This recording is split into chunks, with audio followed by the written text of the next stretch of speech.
నమస్తే. ఒంగోలులో బాలినేని శ్రీనివాసరెడ్డి మాక్ కౌంటింగ్ని కోరుకున్నారు. అయితే దీనిపై ఎన్నికల సంఘం ఎలాంటి చర్యలు తీసుకోబోతుంది, అయితే మాక్ కౌంటింగ్ అంటే ఏంటి అనే దానిపైన మనతో పాటు సీనియర్ జర్నలిస్ట్ సత్యమూర్తి గారు ఉన్నారు. వారిని అడిగి తెలుసుకుందాం. సార్ నమస్తే. నమస్కారం అండి. సార్, ఎన్నికలు మే 13వ తారీఖు జరిగాయి, ఫలితాలు జూన్ 4వ తారీఖు వచ్చాయి. ఇవి అందరికీ తెలిసిందే. అయితే ఇంతకాలం జరిగిన తర్వాత ఒంగోలులో బాలినేని శ్రీనివాసరెడ్డి మళ్ళీ మాక్ కౌంటింగ్కి అడిగినట్టు, గత 12 ప్రాంతాల్లో తనకేదో కొంత డౌట్ ఉన్నట్టుగా మాట్లాడుతున్నారు. దీనికి సంబంధించి ఎన్నికల సంఘం చర్యలు తీసుకోబోతుంది. దాని మీద రుసుము కూడా 5,44,000 ఏదో అడిగితే తను కట్టినట్టు కూడా చెప్తున్నారు. సో నిజంగా అసలు మాక్ కౌంటింగ్ అంటే ఏంటి? ఒక నిజంగా ఈ 12 కేంద్రాల్లో ఇప్పుడు మాక్ కౌంటింగ్ జరిగితే ఏం జరుగుతుంది? సో ఇప్పుడు ఎలాంటి చర్యలు తీసుకుంటున్నారు అంటే ఏం చెప్తారు? ఇదేంటి అంటే, మామూలుగా మీరు గమనిస్తే అసెంబ్లీ ఎన్నికల్లో జగన్మోహన్ రెడ్డిని ప్రజలు అత్యంత నీచంగా తిరస్కరించారు. 151 సీట్ల నుంచి తీసి లాక్ కొడితే 11 సీట్లకు వచ్చాడు. ఆ అవమాన భారాన్ని భరించలేక అప్పటి నుంచి జగన్మోహన్ రెడ్డి అండ్ బ్యాచ్ ఏం ప్రచారం చేస్తున్నారంటే, ఈవీఎంలని మేనేజ్ చేసి చంద్రబాబు నాయుడు గెలిచాడు అని ప్రచారం చేస్తున్నారు. ఈవీఎంల ప్రభుత్వం ఇది అని జగన్మోహన్ రెడ్డి సోషల్ మీడియా గ్యాంగులు అప్పటి నుంచి ప్రచారం చేస్తూనే ఉన్నాయి. వాడెవడో ఎక్కడో ఏ దేశంలోనో ఒకడు ఉంటాడు, వాడు డాక్టరట. వాడు మరి డాక్టర్ ఎట్లా అయ్యాడో మనకు తెలియదు, కానీ వాడు కూడా ఇటువంటి వీడియోలు పెడుతూ ఉంటాడు. అంటే ఏంటి, నేను ఒక డాక్టర్ని, నేనే చెబుతున్నాను ఈవీఎంలని మ్యానిపులేట్ చేశారు అన్న ఒక కొత్త సిద్ధాంతాన్ని, అంటే చదువుకున్న వాళ్ళు కూడా చెప్తున్నారు అని సమాజంలోకి తీసుకెళ్ళి సమాజంలో అశాంతి రేకెత్తించాలి అనేది జగన్మోహన్ రెడ్డి ఎత్తుగడ. అందుకోసం అని చెప్పి కొంతమంది పేటీఎం బ్యాచ్ని రెడీ చేసుకొని సోషల్ మీడియాలో ఈవీఎంలని మేనేజ్ చేసి గెలిచారు అన్న ఒక సిద్ధాంతాన్ని బలంగా తీసుకెళ్తూ ఉన్నారు. ఎవడూ నమ్మట్లేదు, అది వేరే విషయం. ఈ జగన్మోహన్ రెడ్డి చేసే ప్రచారాన్ని ఎవడూ నమ్మట్లేదు. ఎందుకు అంటే, ఆంధ్రప్రదేశ్ ప్రజలు ఎవరికి ఓటేశారో తెలుసు. మీరు ఎట్లా చెప్తారండి అని అడగచ్చు. ఎప్పుడైనా సరే, ఏ ఎన్నికల్లో అయినా సరే, కంటెస్ట్ చేసిన క్యాండిడేటు మనకి పోలింగ్ బూతుల లిస్ట్ ఉంటుంది కదా, పోలింగ్ బూత్ లిస్ట్ రాసుకుంటాడు. ఒక్కొక్క పోలింగ్ బూత్లో ఎన్ని ఓట్లు ఉన్నాయి, ఎన్ని పోల్ అయినాయి, మనకి ఎన్ని రావటానికి అవకాశం ఉంది అని ఒక లిస్ట్ తయారు చేసుకుంటాడు ఎవడైనా సరే కంటెస్ట్ చేసిన క్యాండిడేట్. అట్లా చేసుకుంటే ఏ వైసీపీ ఎమ్మెల్యే కంటెస్టెంట్కి కూడా, ఏ వైసీపీ ఎమ్మెల్యే కంటెస్టెంట్కి కూడా వాడు గెలుస్తానన్న నమ్మకం ఎవరికీ లేదు. అదేవిధంగా ఓడిపోయారు. At the same time Telugu Desam MLA contestant క్యాండిడేట్లు అందరూ తయారు చేసుకుంటే 1200 ఓట్లు ఉన్న చోట ఒక 1000 ఓట్లు వాళ్ళకే రావటం, అట్లా వాళ్ళు జాబితాలు తయారు చేసుకున్నారు. అందుకనే మీరు గమనిస్తే పోలింగ్ ఇది ఎప్పుడు తెలుస్తుంది? పోలింగ్ రోజు సాయంత్రానికే తెలిసిపోతుంది, మ్యాక్సిమం పోలింగ్ రోజు రాత్రికి. అందుకనే మీరు గమనించండి, కొన్ని ప్యాకెట్స్లో, అంటే ఉదాహరణకి పల్నాడు జిల్లాలో YCP MP candidate, Narasaraopet MP candidate పోలీసులందరూ ఏకపక్షంగా చేశారు, పోలీసులందరూ తెలుగుదేశానికి అనుకూలంగా చేశారు అని చెప్పాడు. అక్కడ మాచర్లలో వైసీపీ తరఫున కంటెస్ట్ చేసిన పిన్నెల్లి రామకృష్ణారెడ్డి ఏకంగా వెళ్ళి ఈవీఎంలను బద్దలు కొట్టాడు. ఎందుకు కొట్టాడు? ఓట్లు తెలుగుదేశానికి పడుతున్నాయని అతనికి అప్పటికే తెలుసు కదా. అనిల్ యాదవ్కి అప్పటికే తెలిసిపోయింది ఓట్లన్నీ తెలుగుదేశానికి పడుతున్నాయి. మీకు ఈ పల్నాడు జిల్లా ఎగ్జాంపుల్ చెప్పా, కానీ రాష్ట్ర వ్యాప్తంగా వైసీపీ వాళ్ళకి ఎప్పుడో తెలుసు. అంటే పోలింగ్ స్టార్ట్ అయిన 3-4 గంటల్లోనే ట్రెండ్ తెలిసిపోయింది, మనకు ఓట్లు పట్టలేదు అని. ఓకే, ఆ తర్వాత కౌంటింగ్ సెంటర్ల నుంచి ఎంతమంది వైసీపీ నాయకులు కౌంటింగు ఒక 4-5 రౌండ్లు అయిపోగానే ఇంకా మనం గెలవము అని లేచిపోయారో మనకి వీడియోలతో సహా ఉన్నాయి. మీకు దానికి కూడా ఉదాహరణలు చెప్తా, అంటే ప్రేక్షకులకి కూడా అర్థం కావాలి కాబట్టి. కొడాలి నాని ఒక తురుం ఖాన్ కదా, అసలు మొత్తం మామూలు మాస్ లీడర్ కదా, అసలు జగన్మోహన్ రెడ్డికి రైట్ హ్యాండ్ కదా, నోరు తెరిస్తే బూతులు మాట్లాడే బూతుల బుచ్చే కదా. అటువంటి వ్యక్తి కౌంటింగ్ సెంటర్ నుంచి ఇంకా మనం గెలవంలే అని సగంలో లేచి వెళ్ళిపోయాడు. ఇంకా అప్పట్లో పర్యాటక శాఖ మంత్రిగా పనిచేసిన రోజా విషయం మనకు తెలిసిందే కదా.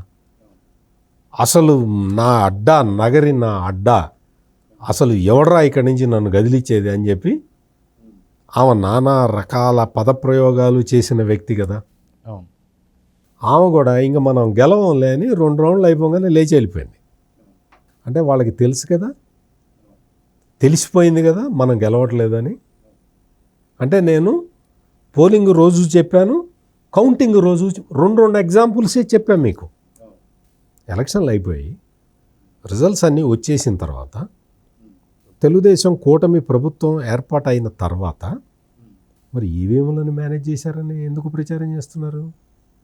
ఈవీఎంలని మేనేజ్ చేసేట్టయితే పులివెందుల్లో నిన్ను, కడప పార్లమెంట్లో నీ తమ్ముడిని, ఫస్ట్ మిమ్మల్ని మీ ఇద్దరిని కదా ఓడించాల్సింది. ఈవీఎంలని మేనేజ్ చేసేట్టయితే ఫస్ట్ ఎవరిని ఓడిస్తారు? జగన్ పులివెందుల్లో గెలవకుండా చూస్తారు కదా, అవినాష్ రెడ్డి కడపలో గెలవకుండా చూస్తారు కదా. ఈ మాత్రం లాజిక్ మన బుర్రకి తట్టలేదా? ఇవన్నీ కూడా 164 స్థానాలతో తెలుగుదేశం కూటమి గెలిచేసరికి మైండ్ బ్లాక్ అయిపోయి, బ్లాంక్ అయిపోయి ఏం మాట్లాడాలో తెలియక ఇటువంటివన్నీ చేస్తున్నారు. ఇక్కడ ఏంటి అంటే బాలినేని శ్రీనివాసరెడ్డి ఒక అడుగు ముందరికేసి నాకు ఈవీఎంల మీద నమ్మకం లేదు, ఇక్కడ డిస్పారిటీస్ ఉన్నాయని ఏదో చెప్పినట్టున్నాడు.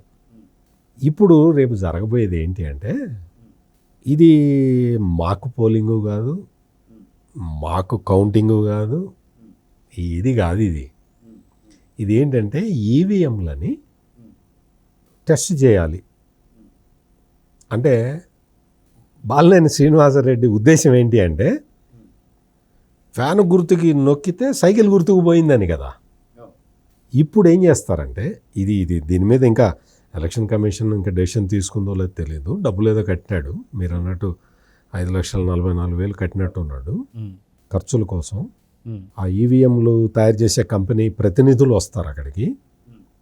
ఇప్పుడు ఒక 100 ఓట్లు నొక్కారనుకోండి, 100 ఓట్లు నొక్కితే ఫస్ట్ 100 పడ్డాయా 120 పడ్డాయా చూపిస్తారు.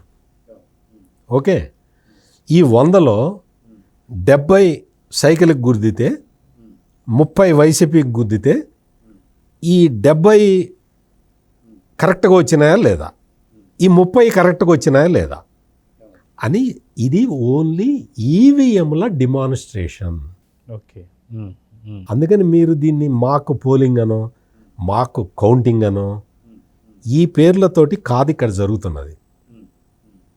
ఈవీఎంలని డిమాన్స్ట్రేట్ చేయటం. అంటే 100 ఓట్లు 100 సార్లు నొక్కితే 100 ఓట్లు పడుతున్నాయా, 200 ఓట్లు పడుతున్నాయా? ఈ 100లో కూడా నేను 10 ఫ్యానుకు గుద్దితే అక్కడ 10 ఫ్యాను వచ్చినాయా లేదా? 90 సైకిల్కి గుద్దితే 90 సైకిల్ వచ్చినాయా లేదా? నేను 10 సైకిల్కి గుద్దితే 90 సైకిల్కి వచ్చినాయా అని చెక్ చేసుకోవటానికి ఈవీఎంల డిమాన్స్ట్రేషన్ కోసం ఇప్పుడు జరుగుతున్న తతంగం. దీన్ని చూసి ప్రజలు ఆందోళన చెందాల్సిన అవసరం లేదు. ఇది ఏమి కాదు. దీనివల్ల దీన్ని ఏదో చూపించి, అంటే ఈవీఎంల ద్వారా ఈ ప్రభుత్వం గెలిచింది అని చెప్పటానికి జగన్మోహన్ రెడ్డి వేసిన ఎత్తుగడకి అనుగుణంగా బాలినేని శ్రీనివాసరెడ్డి ఈ పని చేస్తూ ఉన్నాడు. ఇందులో కంగారు పడాల్సిందేమీ లేదు. 100 నొక్కితే 100 ఓట్లే ఉంటాయి ఈవీఎంలో. నీకు సైకిల్కి 10 గుద్ది ఫ్యాన్కి 90 గుద్దితే అన్నే ఉంటాయి అక్కడ. ఇందులో ఎటువంటి సందేహం పడాల్సిన అవసరం లేదు. కాకపోతే ఏంటంటే ఆ ఈవీఎంల మీద నాకు అనుమానం ఉంది అని చెప్పి కన్సర్న్ పర్సన్ అడిగాడు కాబట్టి దాన్ని డిమాన్స్ట్రేట్ చేయబోతున్నారు.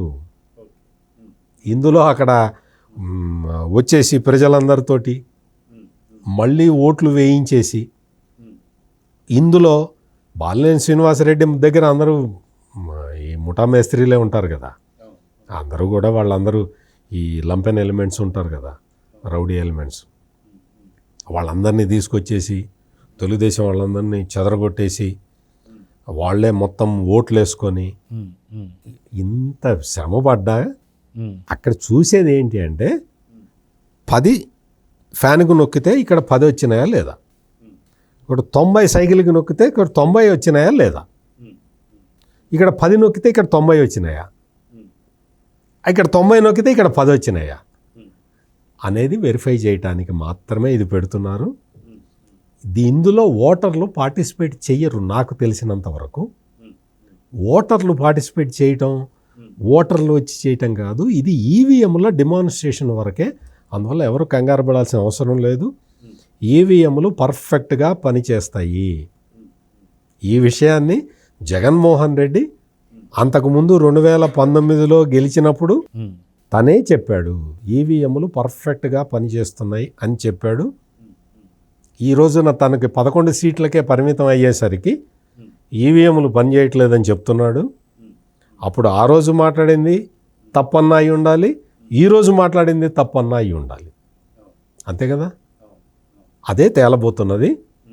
ఇందులో ఇదేదో పెద్ద మాక్ పోలింగ్ అని దీనికి ఇటువంటి పేర్లు పెట్టాల్సిన అవసరం లేదు. ఇది ఈవీఎంల డిమాన్స్ట్రేషన్ మాత్రమే. సో చూద్దాం సార్, మొత్తానికి దీని గురించి బాలినేని శ్రీనివాసరెడ్డి ఏదో చేయబోతున్నా అని చెప్పి అనుకుంటున్నారు, కానీ ఇది ఓన్లీ ఈవీఎం డిమాన్స్ట్రేషన్ మాత్రమే మీరు చెప్తున్నారు. చూద్దాం జరగబోతుంది. నమస్తే. నమస్కారం అండి.